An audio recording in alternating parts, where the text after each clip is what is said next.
रानी हरदी बाजार ले शुरू हो गए जिन गानी कोयला खदान के रद्दा मलिल के हमर प्यार तोर संग जिए के कर खो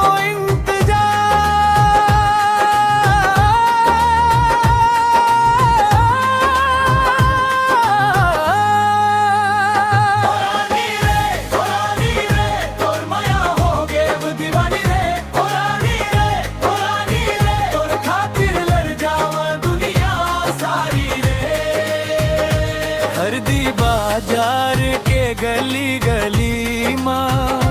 तोर सुरता मोला खोजत रही थे कोयला खदान के धुआं के बीचों बीच तोर मुस्कान चंदा जैसन चमक थे दिन भर काम मरही थो व्यस्त फिर हेलो तोर नाम जप थो हर वक्त मोर दिल के रानी सुन ले अरदास तोर बिना सुना लागे मोर संसार कोरबा के रानी तोर पर लड़ जावा आंधी पानी आ जावा नहीं घबरावा कोयला खदान के मजदूर प्यार सच्चा रही थे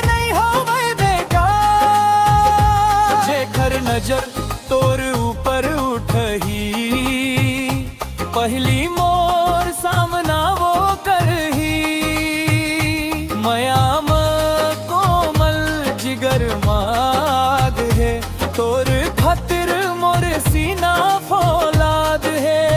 हरदी बाजार ले कोर बतब पूछही हम प्रेम के धुन रानी संग राजा के जोड़ी बन जाई पूरा ये जीवन